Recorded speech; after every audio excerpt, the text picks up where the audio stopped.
안녕하십니까, 정인태입니다. 김건희 검찰 소환 통보 받고도 불응했다. 지금 이런 보도들이 나오고 있습니다. 정의당은 특검 발의 준비를 하고 있다라는 거죠. 네, 그래서 연합뉴스에서 야당은 김건희 여사 새빨간 거짓말, 검찰 소환조사 불응이 드러났다, 이런 기사가 나오고 있습니다. 네, 김 여사 제3자 뇌물죄 혐의도 이러면서 지금 상황이 전개가 되고 있는데요. 그래서 민주당이 김건희 여사가 검찰 소환 조사 요구에 불응했다는 언론 보도를 앞세워서 김 여사와 검찰을 싸잡아 비판을 했다라는 것입니다. 그래서 도이치모터스 주가 조작 사건과 관련해서 김 여사에게 출석할 것을 요구했지만 김 여사는 응하지 않은 것으로 언론 보도를 통해 드러났다며 검찰이 부르지 않았다는 김건희 여사의 해명은 새빨간 거짓말이었다, 이렇게 비판을 한 겁니다. 그래서 이후 김 여사의 요구대로 검찰은 서면 조사만 한 차례 했으나 당시 수사팀은 조사가 충분치 않다고 판단한 것으로 전해졌다. 그런데도 윤석열 정부 취임 이후 검찰은 김 여사에 대해 그 흔한 압수수색도 소환 조사도 하지 않았다. 살아있는 권력 앞에 검찰의 칼이 힘을 잃은 것이다, 이렇게 얘기를 했습니다. 그래서 김건희 검찰 소환 받고도 불응, 한동훈 이복현 덩달아 거짓말이다. 박지원 원장은 또 이렇게 얘기를 하고 있는 거죠. 소환 통보를 받은 적 없다, 이거 딱 거짓말이다, 진짜 있을 수 없는 코미디다, 이러한 얘기들이 지금 나오고 있는 것입니다. 이런 상황에서 정의당에서는 김건희 검찰 수사에 인내심 한계다, 이렇게 얘기를 하고, 정의당은 김건희 특검 발의를 준비한다라는 것입니다. 네, 그래서 민주당도 역시 김건희 특검 당론으로 추진하겠다, 이렇게 지금 나서고 있는 그러한 상황이고요. 정의당은 검찰 소환 조사 안 하면 특검하겠다. 네, 김건희 특검 3월 국회 힘받는가. 네, 이제 상황이 이렇게 되고 있는 거죠. 네. 네, 그래서 김건희 특검 키 잡은 정의당, 이제 이중대를 넘었다, 이러한 상황으로 가고 있는 것입니다. 네, 그래서 지금 우리나라 정치 상황이 이재명 대표의 몰락과 더불어서 지금 김건희 여사 특검, 50억 클럽, 이 특검, 이것이 이제 굉장히 큰 이슈가 될 겁니다. 이걸 통해서 윤석열 정부도, 윤석열 행정부 같은 경우에도 사실상 큰 위기를 맞을 수밖에 없는 정황으로 갈 것이다. 그리고 앞으로 이 보수 진영 쪽에서도 윤석열 이 대통령, 그러니까 윤석열 검사 시절, 또 한동훈 검사 시절에 과연 이명박 전 대통령이나 박근혜 전 대통령 수사에 대해서 그냥 묻고 갈 것인가, 아니면 그것에 대해서 다시 재점검을 할 것인가, 뭐 이런 얘기들이 계속 나올 수밖에 없습니다.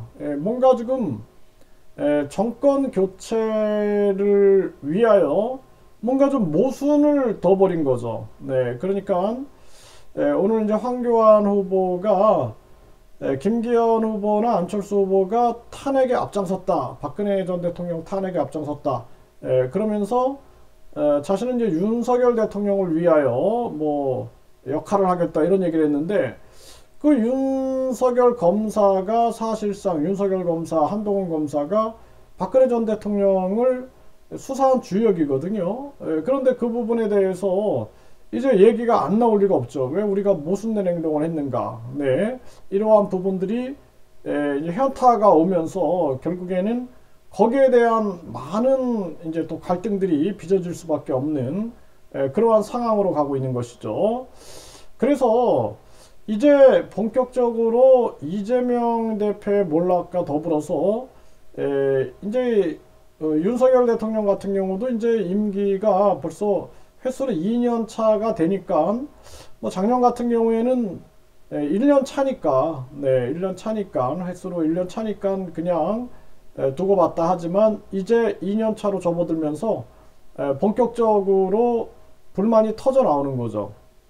네, 그래서 김건희 여사에 대한 특검, 50억 클럽에 대한 특검, 그러다 보면은 이 박영수 특검, 박영수 특검과 윤석열 대통령과의 관계, 뭐 이런 것들도 계속 터져 나올 수밖에 없는 거죠. 그러다 보면 굉장히 정치권이 혼돈으로 빠져들어간다라는 것입니다.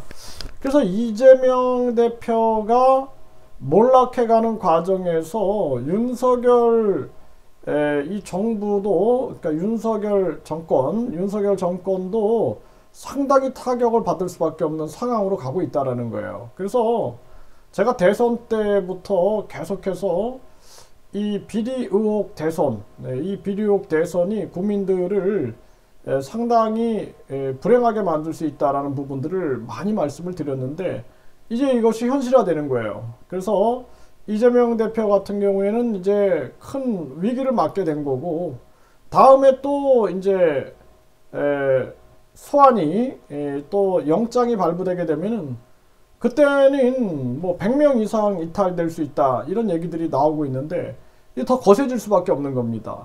그리고 지금 문재인 대통령의 태도, 그래서 문재인 대통령이 뭐 감자 심으러 갔다 그래가지고 여러 가지 말이 많았는데 심각한 정황에 감자를 심고 있느냐 뭐 이런 얘기인데 이게 이제 문심도 작용하게 되는 거죠. 문심도 작용하게 되고 그리고 또 이낙연계도 움직이게 되는 거죠. 그 속에서 계속해서 갈등이 심화되고 이 지금 이재명 대표의 사퇴 문제 그리고 이제 민주당이 비대위 체제로 갔을 때 그 속에서 빚어져 나오는 엄청난 갈등 상황 그리고 김건희 여사 또 천공 관련해 가지고 여러 가지 이제 국정조사 문제들이 불거져 나오면서 정치권은 대혼돈의 세계로 들어갈 수밖에 없다. 이게 이제 이 올 봄에 일어날 일들이다. 저는 그렇게 보고 있고요. 그리고 이제 이것이 지금 내년 총선을 향하고 있는 건데 올해는 대혼란이 오고 또 경제도 상당히 어려워져 가고 있죠. 이 속에서 이제 대한민국 경제도 추락하고 안보적인 측면이 상당히 또 위태로워지고 중국이나 미국이나 또는 러시아가 한국을 가만히 내버려 두지 않죠. 그러다 보니까 한국도 어쩔 수 없이 전쟁의 또 소용돌이 속으로 빠져들어가는 그런 아주 절체절명의 순간이 오고 있는 것이 지금의 상황이다. 이 부분을 우리 국민들이 잘 인지를 해야 된다라는 거예요. 그래서 우리 국민들 입장에서는 정신을 똑바로 차려야 됩니다. 지금 경제 위기뿐만 아니라 안보 위기가 지금 오고 있고 미국이 계속 전쟁 위기를 만들면서 그러면서 중국을 자극하고 있어요. 그러면서 또 중국과 러시아는 연대하고 있고 그런 정황 속에서 만들어질 상황들은 결국에는 한국의 경제가 결국에는 안보 밑으로 들어가 버리는 그러한 상황이 발생될 수 있는 거죠. 그래서 한국은 경제와 안보를 잃고 또 정치까지 이렇게 혼란을 빚으면서 정치 상황도 잃어버릴 수 있는 상황이 되는 거예요. 그래서 빨리 마무리 짓는 게 현명하다라는 거예요. 그래서 이재명 대표 같은 경우에도 빨리 수사를 마무리 짓고 정확한 재판을 통해서 무엇이 옳고 그름을 명확하게 빨리 밝히는 것이 중요하고 김건희 여사 특검이나 50억 클럽 특검도 빨리 시행을 해가지고 이 문제를 깨끗하게 밝혀내는 것이 대한민국의 국익과 대한민국 국민의 이익에 부합한다. 이렇게 말씀을 드릴 수가 있는 거죠. 그래서 이제 김건희 여사 특검 문제와 50억 클럽 특검 이 문제가 같이 불거지면서 앞으로 김건희 여사뿐만 아니라 또 윤석열 대통령이 대장동의 이 저축은행, 부산저축은행 그 상황부터 시작해 가지고 상당히 큰 갈등의 늪으로 빠져 들어갈 수밖에 없는 상황으로 간다, 이렇게 진단을 하게 됩니다.